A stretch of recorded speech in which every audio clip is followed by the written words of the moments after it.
And thank you for joining the Article 3 Project series of Zoom discussions with key players in the judicial nomination space.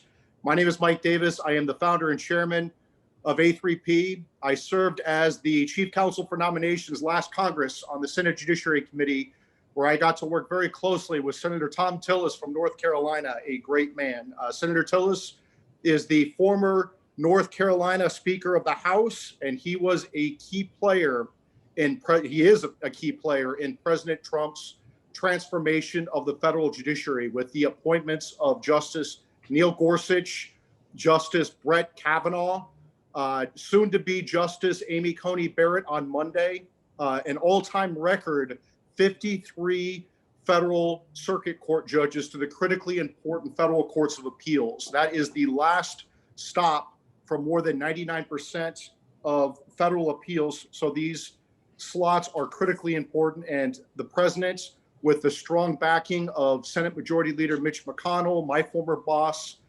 Chuck Grassley from Iowa, the current chairman Lindsey Graham from South Carolina, and of course, Senator Thom Tillis from North Carolina, they have helped the president with a near record-shattering transformation of the federal judiciary. In fact, at 53 federal circuit court judges, that is, and actually in 218, I think we are right now, Article 3 judges overall, that is number 2 of 45 presidents. And the only reason we are at number 2 and not number 1 is because Congress created 152 new judgeships for President Carter to fill. And on the critically important federal courts of appeals, this is the first time in nearly, I think it's been 40 years since we've not had a vacancy on the critically important courts of appeals. We're soon going to have one vacancy on the 7th Circuit Court of Appeals after Monday, when the Senate votes to confirm Judge Amy Coney Barrett and elevate her from the 7th Circuit to the Supreme Court. And so at A3P, we are fighting for President Trump's judicial nominees. We are defending the confirmation process. This has been a full, fair, complete process. As we saw during my time last Congress, the Senate is not a rubber stamp for any president. They do a full vetting of these judicial nominees, and the good ones get through and the bad ones do not. And there were several last Congress that did not get through. And like I said, Senator Tillis has played a key role in this on the Judiciary Committee. On the courts of appeals, President Trump and Senate Republicans have flipped the 2nd, 3rd, and 11th circuits from majority Democrat appointed to majority Republican appointed. And that means it is more likely you're going to have the rule of law prevail in those circuits. That means that people's First Amendment rights, whether it's the First Amendment right to speech, to associate, to associate on college campuses, to worship, to protect your families through the Second Amendment, it's more likely you're going to have judges protecting everyday American rights like that. It seems to be that the liberals in Washington, D.C. think they're the only ones who should be able to protect themselves when they have their government-funded security details. So on the 9th Circuit, the 29 seats, once out of whack liberal 9th Circuit, when President Trump took office in 2017, there were 11 more Democrat-appointed judges than Republicans. That is down to just 3. And in President Trump's 2nd term, he could do the unthinkable for a Republican president, and that is flip the 9th Circuit along with every other circuit court in this country. And so at the Article 3 Project, you can check out our website, article3project.org, article3project.org, and there's a feature on there called judiciarytracker.com, judiciarytracker.com, that shows the President Trump's and the Senate Republicans' historic success in transforming the federal judiciary. We saw Senator Thom Tillis at Judge Barrett's confirmation hearing. He has represented North Carolina very well, and we are very pleased that he's taken time this weekend before the confirmation vote on Monday to talk to us about Judge Barrett's, along with the Democrats' plans on court packing and anything else that he wants to discuss about the judiciary. So welcome, Senator.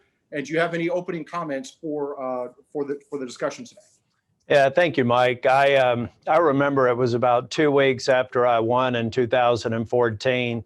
Leader McConnell called me up to talk about committee assignments, and I fought hard to be on Senate Armed Services and Veterans Affairs and Agriculture, and had not really requested committees beyond that. And Mitch said, Thom, you got those 3 committees. I'd like for you to consider serving on 2 others. And he mentioned judiciary. And I said, well, Mitch, I served on Judiciary Committee when I was in the legislature before I became Speaker of the House, but that was 4 years ago. And I'm not really sure as a business person, non-attorney, if I would be your best pick. And he said, that's actually one of the reasons why I want you on the committee, because we want to have issues looked at not only through the lens of an attorney, but through the lens of a business person. And I said, sure, how hard could that be? And then I got on the committee, got the opportunity to meet with you. You did great work when you were there. And of course, my chief of staff was in the role that you served in prior to that. So we have great insight in our office. And 2 years ago, I requested, almost 4 years ago now, that we stand up the Intellectual Property Subcommittee and chair that committee. And that's allowed me to get into a lot of work where my business experience is absolutely relevant.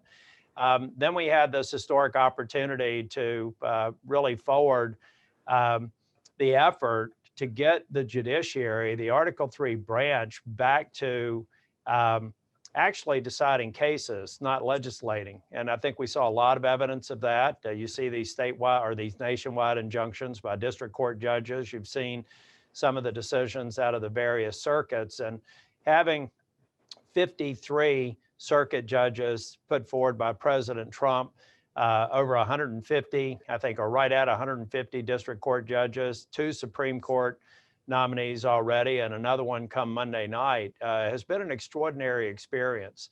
I will tell you that when I first met with Neil Gorsuch in my office when he was being considered, I had read some of his opinions because they're remarkable. I mean, they're really remarkable writings. They're easy for a non-attorney to understand.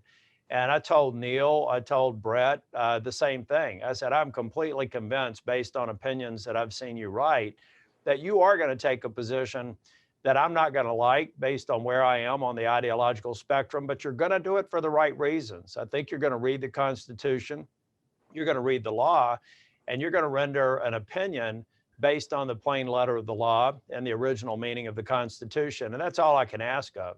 Then I had the opportunity to meet with Judge Barrett, and I'm absolutely convinced that when she becomes one of 9 justices getting in the room discussing these cases, that she's going to be somebody that could potentially even influence the thinking of other members. I think she's gonna have an immediate impact. I don't see a lot of time that she will take to really be very highly regarded and give us a balance in the court like we probably haven't seen in decades.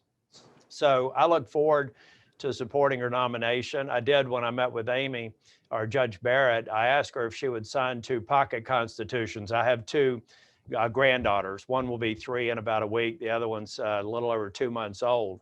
And she wrote in it, dream big. And if you take a look at what we're talking about, an extraordinary justice with a remarkable academic background, a great track record on the 7th Circuit, she's really going to be a role model for future generations of all aspiring lawyers and judges, but particularly for women. And so I'm looking forward to confirming her. I'm looking forward to filling her vacancy on the 7th Circuit. And I'm looking forward to looking back at what we did for the Article III branch is probably one of the most impactful things that we've done in my tenure as a senator in my first term.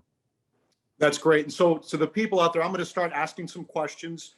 Please also text me your questions and I will relay them to the senator. And I don't want to get Zoom bombed. So let me give you my cell phone. It's 202-641-4251. Again, 202-641-4251. And go ahead and shoot me your questions and I'll answer them. I'll try to be an honest broker when I ask those questions. But let's start out with Judge Amy Coney Barrett, Senator. We have a judge, she's 48 years old. She has been a Notre Dame law professor for the last 18 years, been on the 7th Circuit for the last 3+ years. You helped confirm her back in 2017 to the 7th Circuit. She has participated in 600 opinions. She was #1 in her class at Notre Dame Law School. She was the executive editor of the Law Review. She went on to clerk for 2 very prestigious judges, including Justice Scalia on the Supreme Court. We saw her at her confirmation hearing. I clerked for Justice Gorsuch. I wrote his unremarkable opinions. You read his remarkable ones. I wrote the unremarkable ones. I was involved with Justice Kavanaugh's confirmation through the process. I also helped with Justice Roberts and Justice Alito when I worked for the Bush 43 White House. I've never seen a nominee more impressive than Judge Amy Coney Barrett. She showed up and did not have any notes. And so I keep reminding my friends, Justice Gorsuch and Justice Kavanaugh, that this non-Ivy Leaguer just smoked them in her confirmation hearing. She shows up with no notes and just hits a grand slam. What were your thoughts on Judge Barrett and the confirmation process for her? Well, I think if anyone walked out of there questioning whether or not she had the temperament to be an associate justice, they must have been in a parallel universe watching a hearing that I didn't see. She was just so prepared and so calm. And everybody needs to understand that in the hearing, they were far better behaved than they were with Brett Kavanaugh. But outside of the building, she was being attacked nonstop. And with all of that pressure, keep in mind too, in addition to her academic prowess and everything that we talked about, she's a mother of 7 children, the first female justice to have school-age children. She has 7 of them, 2 adopted from Haiti and 1 with special needs.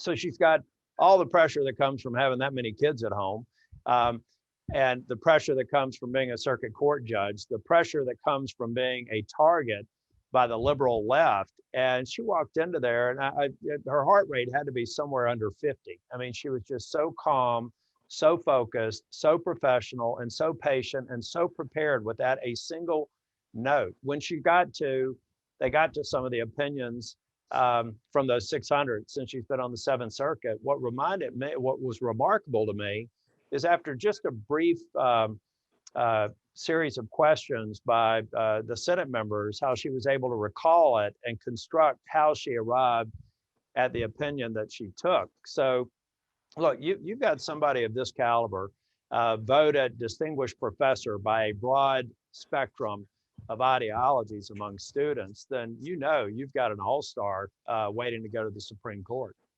Even the Liberal American Bar Association rated her as well qualified to serve, which Senator Chuck Schumer and other Democrats said before was their gold standard. Right. So, they don't seem to be following that gold standard this time with Judge Barrett's nomination because they're all voting against her. It's only a gold standard to them now, Mike. You've seen it when it's convenient to them. But we've seen that with a number of judges who have come before, even unanimously well qualified. It's not enough for them. If it's not somebody, that was the other thing about the hearing. They quickly shifted away from her credentials and her experience, and then tried to ask her to answer questions that Justice Ginsburg, never asked or would never answer, because the Ginsburg rule has been something that everybody has followed. They were asking her to give them an opinion. What was remarkable to me is they wanted her to commit to overturning certain Supreme Court precedents in the same breath when they were asking her to hold on other precedent. I mean, it came through. That's why I asked her about 3 cases. I knew what the answer was going to be. It was the appropriate answer. But it was all just choreographed around her waking up one morning and thinking that she could go to the Supreme Court and get in the room with 9 other justices and say, what do y'all want to do today? I mean, I think that they understand how the Article 3 branch works. And I think that they understand when the Supreme Court gets involved, but they were just creating choreographed theater that wasn't actually very interesting to watch. Well, and it does show the difference between the judicial philosophies of conservatives versus liberals. Liberals see the Supreme Court as just another legislature that, if the House and Senate can't get something done, they just turn to liberal justices on the Supreme Court to get something done. So it's just a different judicial philosophy. As conservatives, we understand that judges have a limited, more modest, but critical role. And that's to say what the law is, not what the law should be. Yeah, and quite honestly, if we had a justice that was on the conservative spectrum, that I saw any hint that the law didn't support their opinion and support their ideology, then I would consider them unfit to serve. I don't want a liberal activist justice, nor do I want a conservative activist justice, because that erodes the entire foundation and credibility of the Supreme Court and the Article III branch. It's on us to do the work. I loved it when Neil Gorsuch would tell Senator Blumenthal and others, respectfully, sir, it's not my job to do your job. If you want a different outcome, produce a different law so that I have the framework that I have to work within to rule appropriately. And no, you're seeing, and Chuck Schumer, there's no question in my mind that Chuck Schumer wants to expand and pack the Supreme Court so he can essentially make the Supreme Court a third body of Congress with fewer people to vote on his liberal agenda. There's no question in my mind. When he says he won't waste a majority, I believe that the nuclear option for the filibuster and the expansion of the Supreme Court is absolutely on the table because the radical liberal left are making that a litmus test for future Democratic primaries. Do we know where your opponent stands on court packing, as he said? Well, it's interesting. Cal Cunningham says just about anything to get elected. He said he was okay with the Green New Deal and Medicare for all when he was in a primary, and now he says he's opposed to it. He said he doesn't want to pack the Supreme Court. But what he has also said is that with respect to the nuclear option on the legislative filibuster, he said, well, I wouldn't do it. It's just an up or down vote. He either doesn't understand how rules changes work, or he's trying to play some sort of game that gives him the wiggle room to do exactly what Chuck Schumer would tell him to do when he got there. And Chuck Schumer needed 51 votes to break the rules, to change the rules. And after that occurs, then Chuck Schumer has all he needs to expand the court if he comes back with 51 members. Because I have no doubt that Senator Harris, now running for vice president, would break a tie even if you had one or two members vote against it. And that's what people need to understand. We've had the legislative filibuster in the Senate since the 1830s. And what that means is that you have to have 60 votes in the Senate to pass legislation generally. What the Democrats want to do is nuke that legislative filibuster, meaning they want to lower the vote threshold from 60 to 51 votes. And if there are senators in swing states like North Carolina or Iowa, they can vote to nuke the legislative filibuster, and then Schumer doesn't need those votes anymore. They just need 51 votes to pack the Supreme Court. With court packing, we've had 9 justices on the Supreme Court since 1869, more than 150 years ago, right after the Civil War.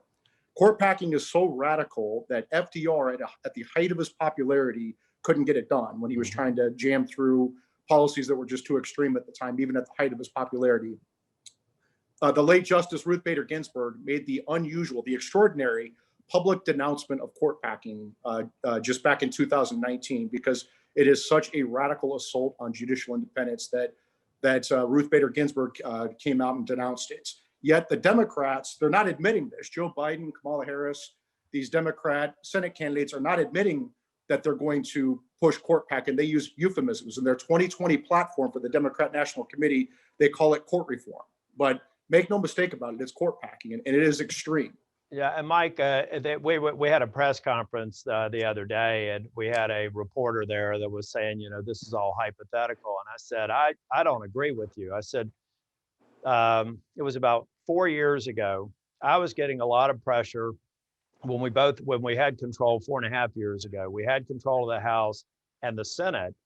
We were getting a lot of pressure from many people in our party to do the nuclear option when we had the House, the Senate, and the White House. And I signed on to a letter saying that I would not vote to get rid of the nuclear or to do the nuclear option on the legislative filibuster. In fact, I've said publicly the day Republicans did that would be the day I'd resign from the U.S. Senate. 61 members signed that same letter. And I told this reporter, I said, why don't you go back to all of those who are still here and ask them what their position is today? Because the leader of that letter has now said publicly he does believe it could be time for the nuclear option. So this is not a hypothetical. This is not fear, uncertainty, and doubt in the time of a campaign. This is a real threat. And think about Chuck Schumer. Chuck Schumer is going to have a primary in a couple of years. If Chuck Schumer doesn't deliver on this, who's to say that AOC wouldn't run against them in a primary? Chuck Schumer will end up becoming one of the most liberal people in the U.S. Senate to save his job. And this is something that's become a litmus test among the far right or the far left. Here is a question from Charles Downs, from Keep 9. He says, thank you, Senator Tillis, for your support of the Keep 9 amendment.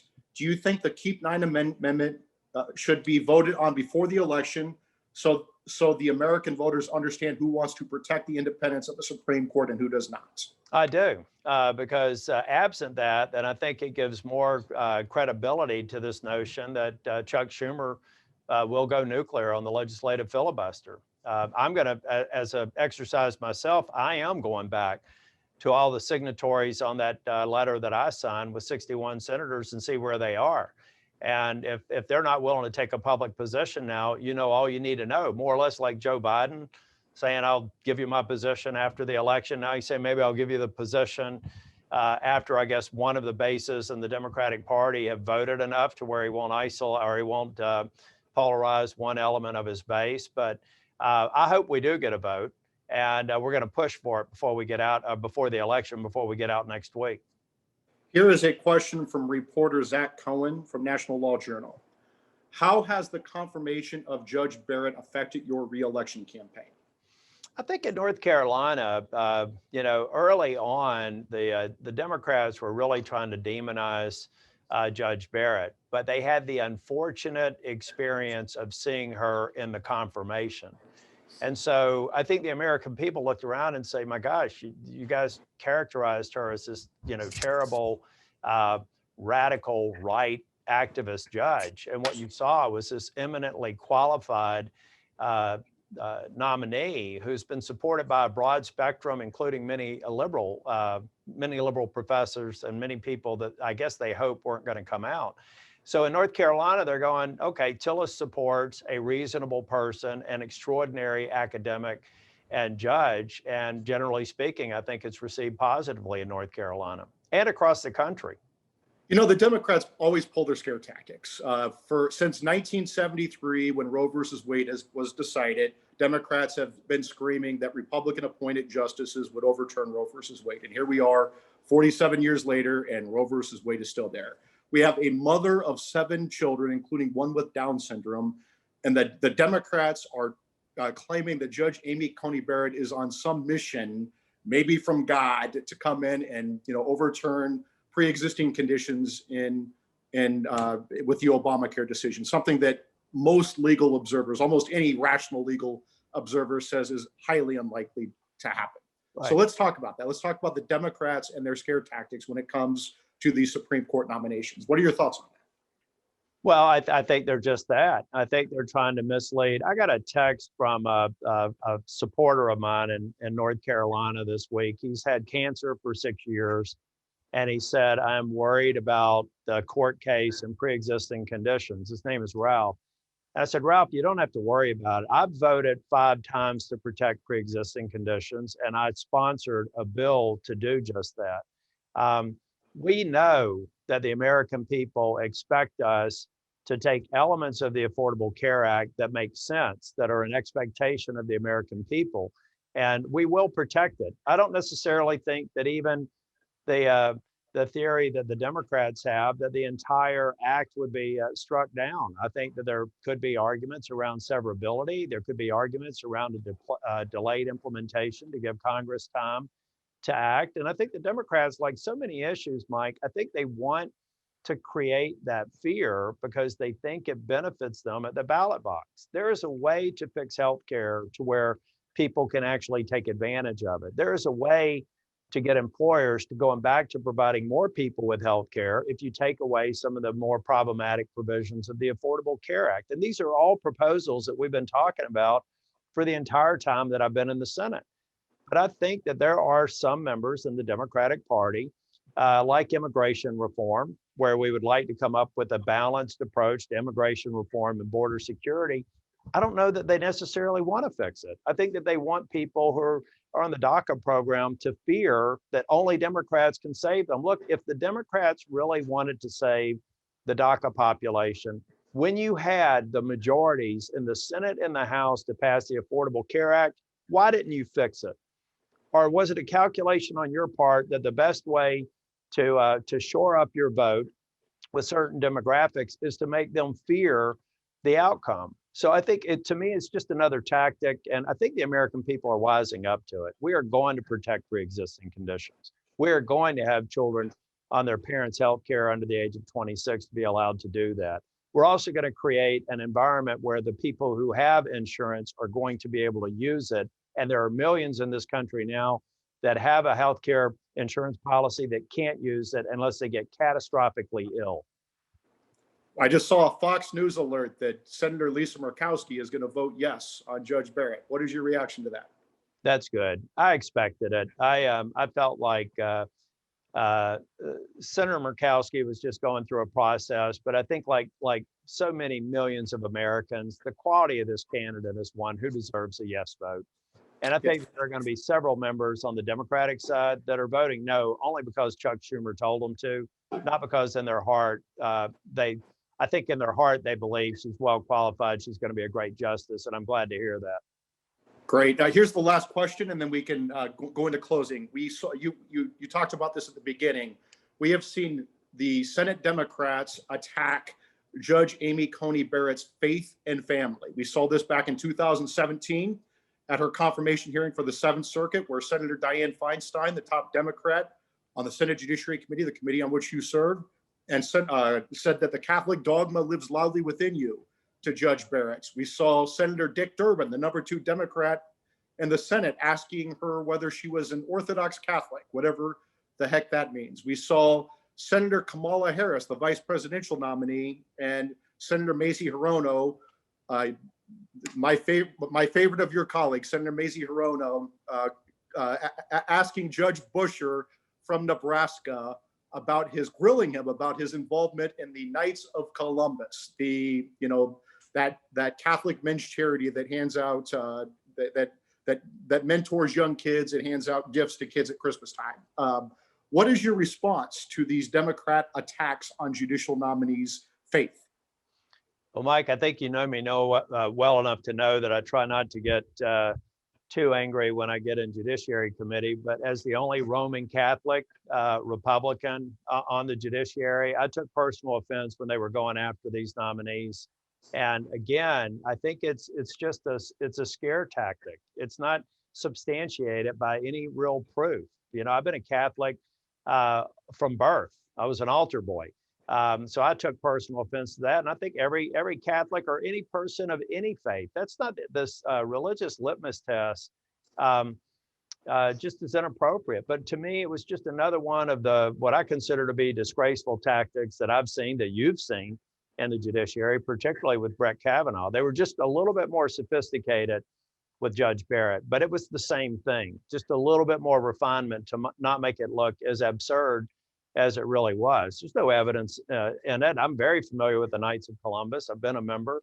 I know the good works that they're doing, but it just goes to show the level that some would sink to shift attention away from a losing battle. They had a losing battle because we have an she's one of the most qualified judges, in my opinion, and I've seen some good ones come through out of the more than 200 that I've had the honor of considering before the judiciary. And I think it was a move of desperation. I think that maybe even Dianne Feinstein regretted it a bit.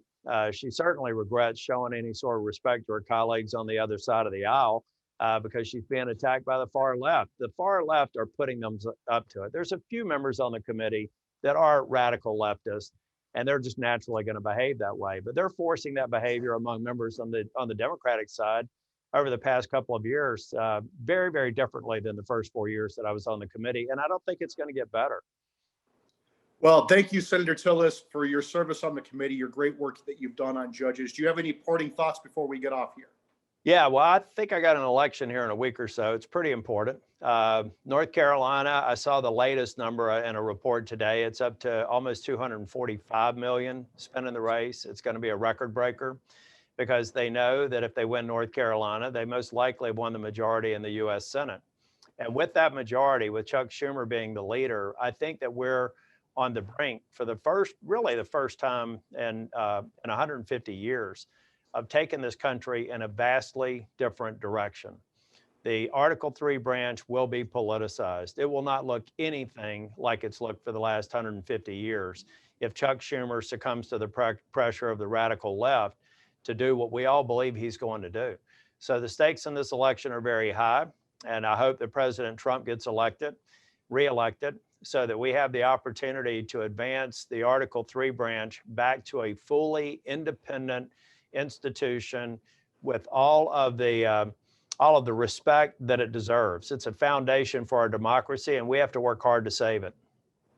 Well, thank you very much, Senator Tillis. I know I'm a huge fan. I can't do electioneering on this call for the C4, but I have personally supported you, and I appreciate all that you have done. So thank you very much. Thank you, Mike. Take care.